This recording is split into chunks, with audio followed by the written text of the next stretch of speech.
Guys, so this is going to be a really cool assignment, and in this assignment basically we're going to look at the liquify tool, and we're going to look at some more adjustment layers, and some of this is going to be review, some of it's going to be brand new, but either way, here we go. So you guys, in your Classcraft account, you have big stock portrait of young angry man. Alright, so right now this is all one big picture. You can kind of see if you turn it on and off the eyeball, the whole thing turns on and off. We're going to go ahead and duplicate this layer, right click and say duplicate layer, and just go ahead and say OK. We're going to go ahead and select him with our lasso tool, and you don't have to be super precise here.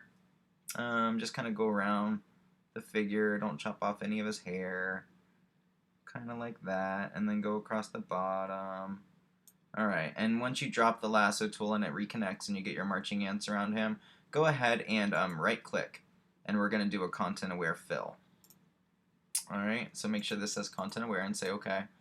Give this a second, and it'll film the background for us. Now we just have a background, and we can bring in our gentleman that we just selected from the background. There we go. Double click. Go ahead and drop this layer under that layer. Now we have a background layer. Let's go ahead and call it background. I'm always yelling at you guys to label your layers. So now we have layer 0 and background layer. And layer 0, there we go. It's just this dude, this weird dude. Alright, I'm going to go ahead and duplicate him. Actually, before I do that, I'm going to go ahead and quick select him. Let's go ahead and make him a layer mask. Okay. Hopefully your computer's not as laggy as mine is being right now. There. Make sure you get his shoulders. Make sure you get his ear, and make sure you get his hair.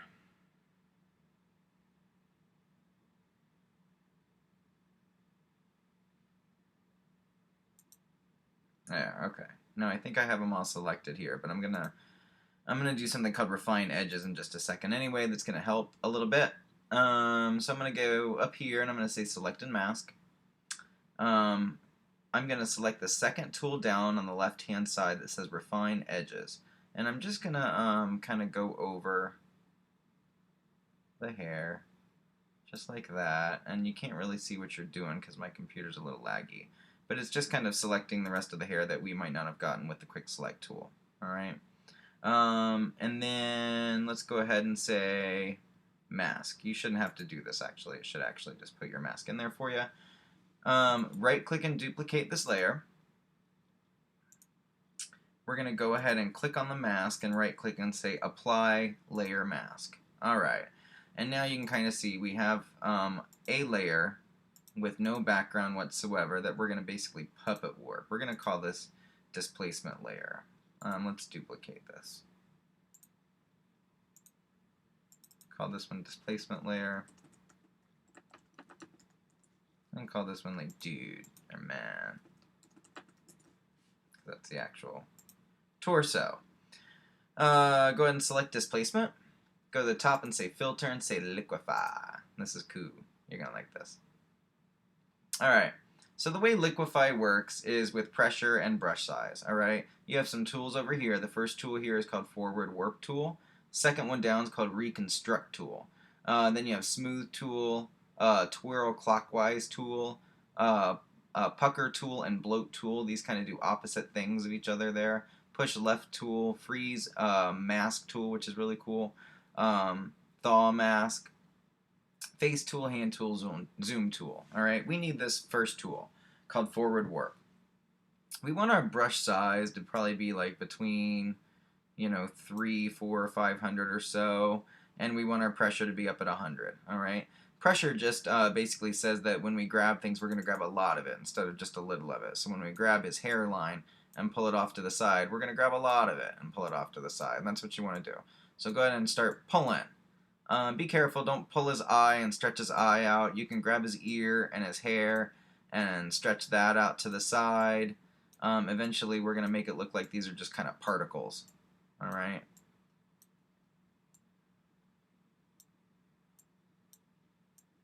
There. And just start stretching them out. when you're done puppet warping, you're going to press OK. There. But we want to give the impression of kind of particles, so make sure you stretch all this stuff out nice. There. Like his beard looks great there. And up here, cover that. Alright. Try to keep nice straight lines. You don't want it to look like a tree trunk with the rings. Alright. That's pretty decent. I'm going to click OK. Alright, and now you can kind of see with all my layers on what's kind of going on here. What I'm going to do is I'm going to hold down Alt on my keyboard and I'm going to go ahead and select Layer Mask. That's going to put a black layer mask on here that I can color over, and I'm going to add a white layer mask to the top one, to the dude layer. And I'm going to go ahead and select the dude mask, the white mask, and I'm going to go ahead and turn my foreground color to black. Alright, I'm going to hide the layers under this real quick so that I just see this layer and what's going on with this layer. And I'm going to go ahead and grab my paintbrush tool. I'm going to grab a brush here called like Explosion or Explosion 2. It doesn't really matter which one you want to start with. I'm going to start with Explosion. And you can kind of see what this basically does. It's going to delete a large portion of the right hand side of my dude. And I'm going to rotate the brush here a little bit because I want to have this effect. So I kind of want it to seem like the particles are going inwards on the face at first. Kind of like that.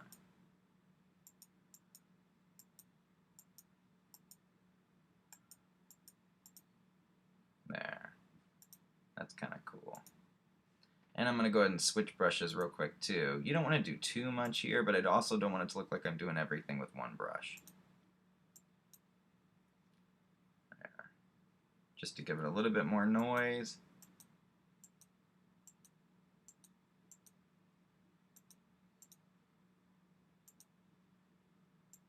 Rotate your brush very often. I can't stress that enough. There. So now we have basically erased part of our person. I'm going to select Displacement Layer below. I'm going to switch my foreground color to white now and bring it back in. And basically what I'm going to do is kind of reverse the process. I'm going to make the particles kind of go outwards, which means my brushes need to be a little bit bigger.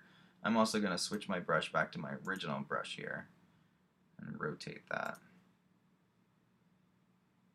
Because now I kind of want it to seem like it's going outwards. The explosion particles are going outwards. Make my brush nice and big. Ooh, not that big. Kind of sort of like that, maybe.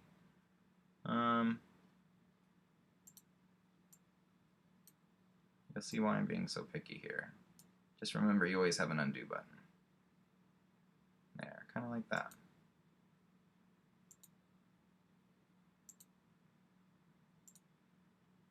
Now see, I'm already bringing in too much.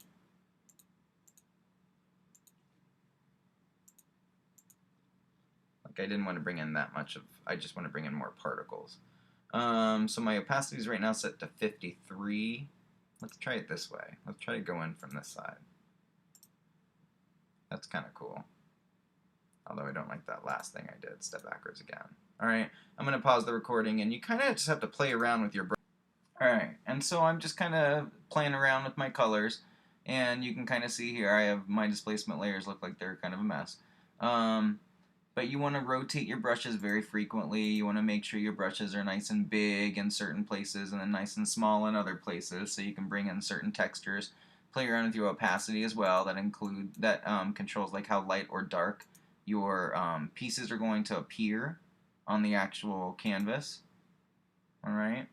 And when your picture starts looking good and it kind of looks like particles floating in from the right hand side, and it looks like he's kind of floating off or getting ready to explode or something like that because he's some kind of like X-Man mutant, then go ahead and collapse all your layers and make sure you save it. You can also play around with this with different characters. Play around with this method with different characters as well.